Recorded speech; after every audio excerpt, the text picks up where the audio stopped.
चोर को धरी नहीं गले राजा पाख जो नहीं गले राजा पचारे तुम्हें घोड़ा कहीं नेल ना आज्ञा मु कौन करी मु कौन मो पाई नौली मो घरे 5-6 जन साधु सन्थ बसी खाइबा को किछि नाही आतिथ्य सत्कार करने मु घोड़ाटा नहीं बिकिले किछि पैसा हेले मु जाई आतिथ्य सत्कार करी साधु सन्थ मानकर हरे तू चोरटा तो घरे साधु सन्थ। जय श्री सत्यनारायण स्वामी कर जय। भक्त बंधु आज आम सुंदर कहानी शुणा ए मनीष जीवन रे गुरु कहीं करवा गुरु करने का निहाती आवश्यक ना नाई गुरुकरण कले ए मनुष्य जन्म रे लाभ कौन जहाँ को भागवत कही उद्घोषण कर जगन्नाथ दास मनुष्य जन्म रे लाभ जदि गोविंद करे भाव जदि मनुष्य जन्म रे लाभ जदि गोविंद सहित भाव करिबो तेबे मनुष्य जन्म रे लाभ पाइब। आज आमे से सुंदर उपाख्यान शुणिबा गुरु कहीं करवा गुरु को करवा द्वारा कौन लाभ आमर होची गुरु न करिन अर्जुन काहू पाइबु सद ज्ञान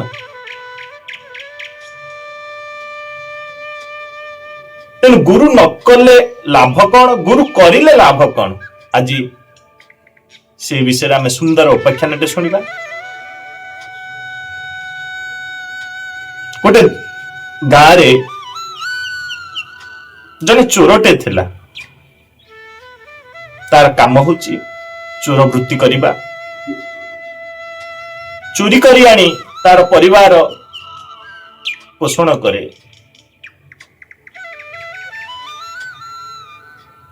दिने चोर एमिति चोरी करुथाए दिने चोर चोरी करने को जीवा बाटरे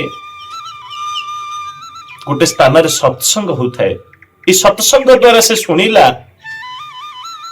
गुरु न करिन अर्जुन काहू पाइबु सदज्ञान गुरु जे साक्षात ईश्वर गुरु को न मणिब नर गुरु होउछन्ते साक्षात ईश्वर समान तेणु गुरु को नर बोली न मणि गुरु करवा निहाती आवश्यक बोली से शुणिया पाइला चोर तापर चोरी करने को गला चोरी करी आसी ता परदिन से बाहरिला गुरुकरण करने पाई चोर जाई गोटे आश्रम रे पहुंचला गुरु पाख जाई पहुंची गुरु को कहला आज्ञा मु आपणकर शरणापन्न हवा चाहूँगी मु गुरु दीक्षा नवा चाहूँगी गुरु कहला अरे तोर केतले देखा नहीं किछि नहीं तो हठात आसी मु गुरु दीक्षा नहीं जीवी तू कौन करुचु कौन नहीं किछि जना नहीं कहले गुरु करने को हेले केते गुडे नीति नियम अछि चोर जनक कहला आज्ञा मो काम हो मु चोरी वृत्ति करे गुरु कहले तू चोर वृत्ति करू आउ किछि करिबुनु कहले नाई आज्ञा आउ किछि करिबि मु चोरी न कले मो परिवार पोषण होई परिबो नाही गुरु कहले हौ तू चोरी करे किंतु तते जदि गुरु दीक्षा नबु कहूचु ताहले तते केतोनी नियम मानिबा को पड़िबो ना गुरुदेव जहा कहबे ताहा मानबे किंतु मु गुरु दीक्षा नेबी चोर जनक कहला कहले सुने तू जीवन रे सब बेले सत्य कहबू कहले आज्ञा निश्चय सत्य कहबी कहला सुने तो गाँ को जेते बेले साधु सन्थ आसंती से अंचल को तू डाकी नहीं तो घरे अतिथि सत्कार करू आज्ञा करी गुरु जनक चोर को गुरु दीक्षा देले चोर गुरु दीक्षा नहीं घर को चलीगला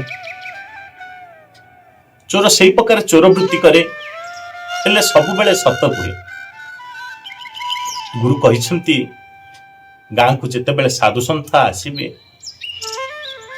तू डाकी आनी तो घरे आतिथ्य सत्कार करू चोर गाँव में जिते देखे साधु सन्थ मान से घर डाकी आनी से प्रकार आतिथ्य सत्कार करे गाँव लोक मैंने कहती आज्ञा चोर घर कौन पे जाउछंती से जने चोर साधुसंत माने किछि कुहंती नहीं, खाली मुंड हले फेरी जाती चली जाती। दिने गुरु आसीछंती ता घर को, कौन करुच्ची कौन नाई शिष्य घर को आसीछंती। शिष्य को पचारे आ कुशल वार्ता कौन, कहले आज्ञा सब भल। कहले सत कहूचु तो सब बेले ना, आज्ञा सत कहूची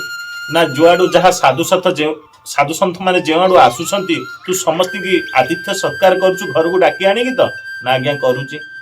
कहले आउ शुणे आ गोटे कथा कहूची, तू जुआडे जाउचु जेउठी मंदिर देखिबु, तू मंदिर रे आरती दर्शन करिकी जुआडे जिबु। कहले आज्ञा निश्चय जीवी, आपण कथा मानिबी। चोर जनक गुरु निर्देश को मानिला। गुरु कहीदे कि चली गले आश्रम को। चोर से प्रकार चोर वृत्ति करे। चोर करिछि कौन, तार स्त्री ता पिलांकु कहिछि जुआडू जहाँ साधु संत आसीबे आमर गाँ को, आमर ए अंचल को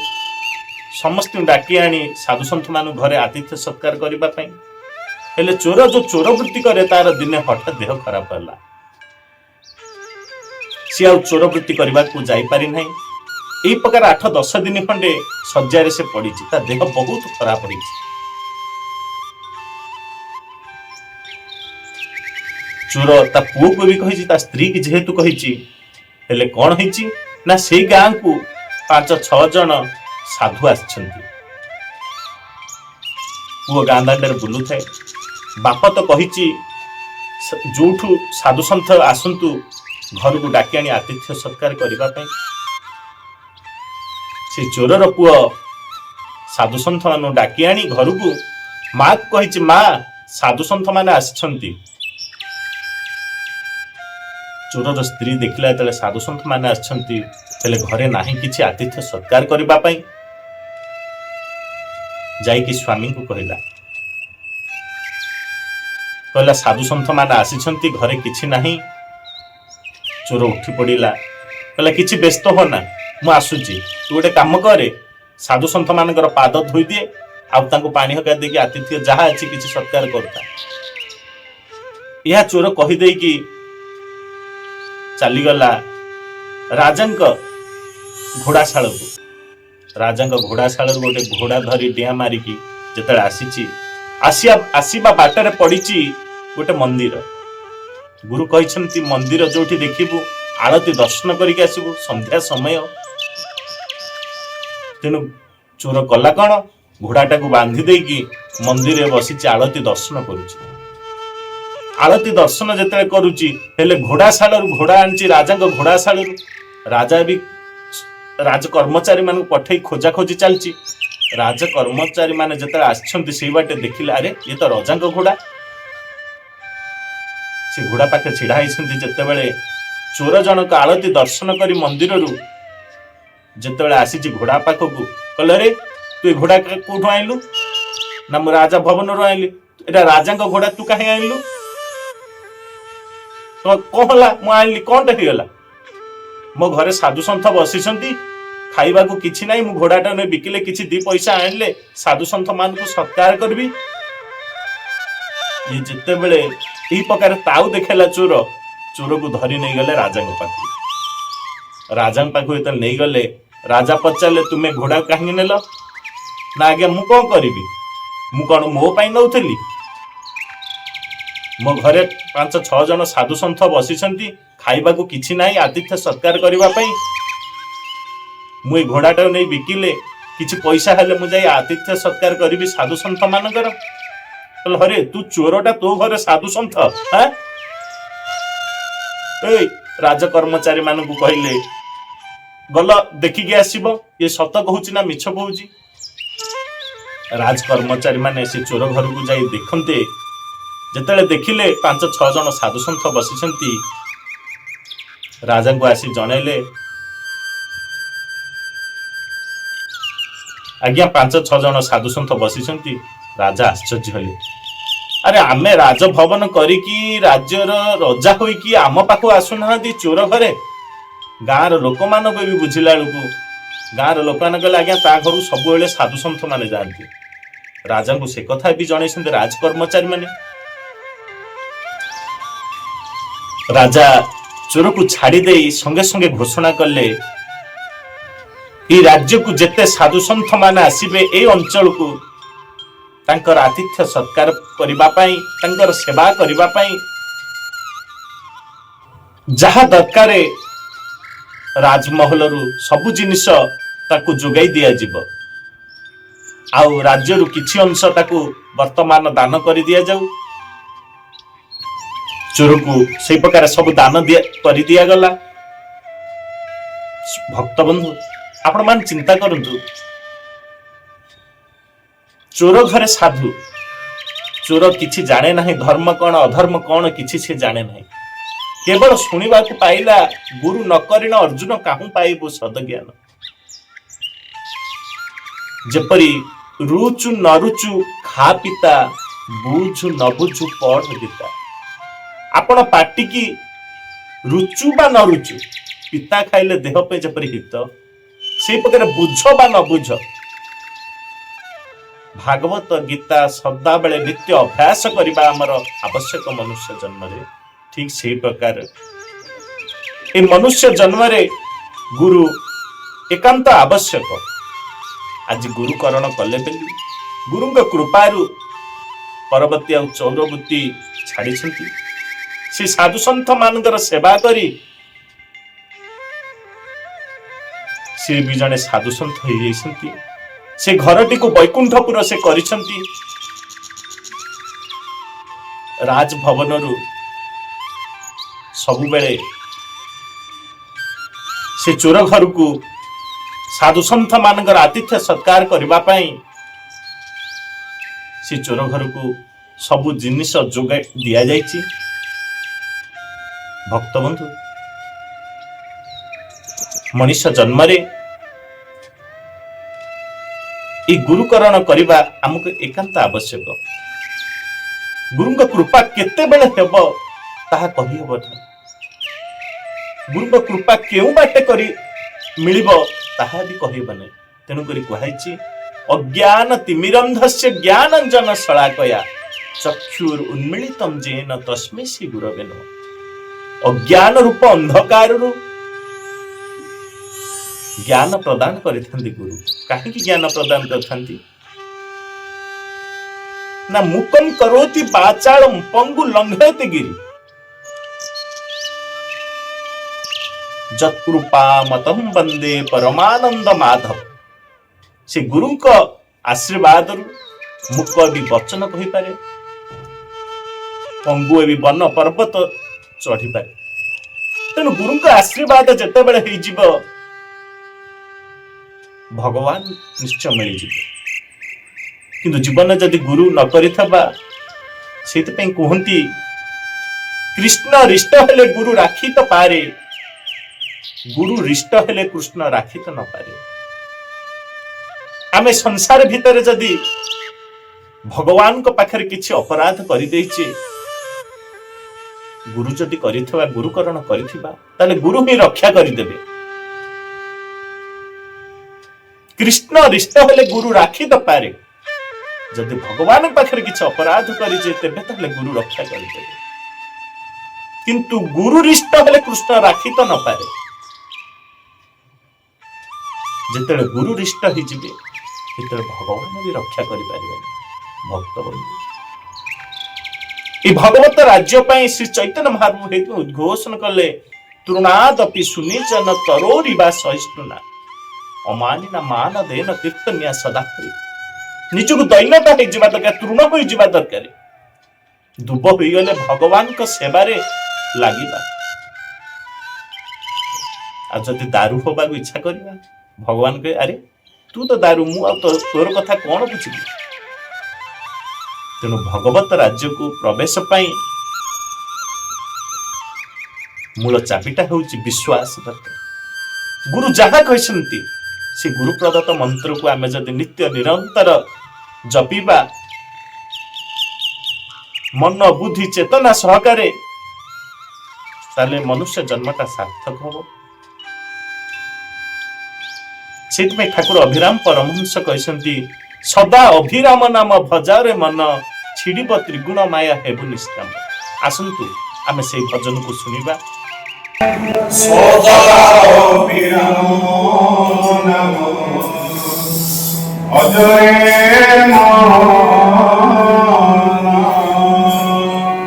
छिड़ब त्रिगुण माया छिड़ब त्रिगुण माया तुहे निष्काम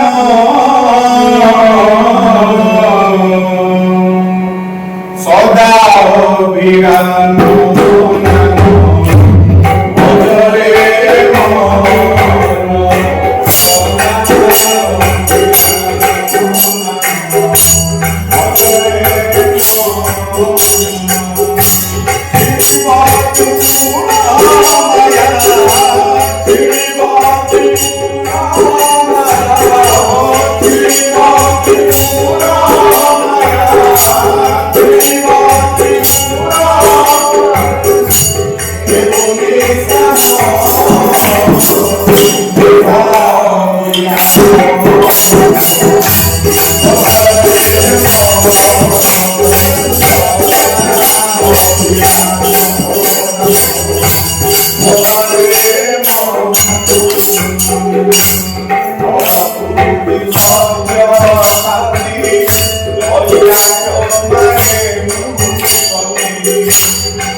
ଭକ୍ତବନ୍ଧୁ, ଆଜି এই କାହାଣୀଟି ଥିଲା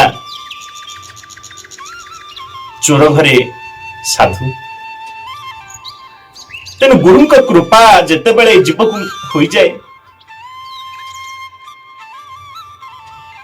ଲୁହା ଯେପରି ଚୁମ୍ବକ ସହିତ ବାଜି ଚୁମ୍ବକତ୍ୱରେ ପରିଣତ ହୋଇଯାଏ ଲୁହାଟି, ଠିକ ସେଇ ପ୍ରକାର এই জীবাত্মা যদি পরমাত্মাଙ୍କ ସହିତ ନିତ୍ୟ ନିରନ୍ତର ମନ ବୁଦ୍ଧି ଚେତନା ଦେଇ ଭଜନ କରୁଥିବ, ତେବେ ତାହେଲେ ପରମାତ୍ମାଙ୍କର ଦାସତ୍ୱ ଭାବରେ ମନୋନିବେଶ କରିବ। ଜୀବ ପରମର ସମ୍ବନ୍ଧ ପ୍ରଭୁଙ୍କ ନିତ୍ୟ ଦାସ, ସେଇଥିପାଇଁ କୁହାଯାଇଛି ଠାକୁର ଅଭିରାମ ପରମହଂସ ଦେବକ ଜୀବ ପରମର ସମ୍ବନ୍ଧ ପ୍ରଭୁଙ୍କ ନିତ୍ୟ ଦାସ, ସଦାବେଳେ ଦାସାନୁଦାସ ଭାବ ଆସିବ, ମନ ଆନନ୍ଦିତ ହବ। ଭକ୍ତବନ୍ଧୁ, ଆଜି ଆପଣ ମାନେ ଶୁଣିଲେ এই କାହାଣୀ, ସୁନ୍ଦର କାହାଣୀଟି ଚୋର ଘରେ ସାଧୁ। ମୁଁ ଆଶା କରେ ଆପଣ ମାନଙ୍କୁ କେମିତି ଲାଗିଛି ତାହା ଆପଣ ମାନେ କମେଣ୍ଟ ମାଧ୍ୟମରେ ମତାମତ ଦେବେ। ଆମ ଚ୍ୟାନେଲକୁ ଲାଇକ୍ ସେୟାର କରିବେ। ଆଉ ଯେଉଁମାନେ ଆମ ଚ୍ୟାନେଲକୁ ସବସ୍କ୍ରାଇବ କରିନାହାନ୍ତି, ଗୋଟେ ସବସ୍କ୍ରାଇବ କରନ୍ତୁ। ଆଜି ପାଇଁ ଏତିକି, ପୁଣି ଦେଖାବା ଆଉ ଗୋଟେ ଭିଡିଓରେ। ଜୟ ଶ୍ରୀ ସତ୍ୟନାରାୟଣ ସ୍ୱାମୀଙ୍କର ଜୟ।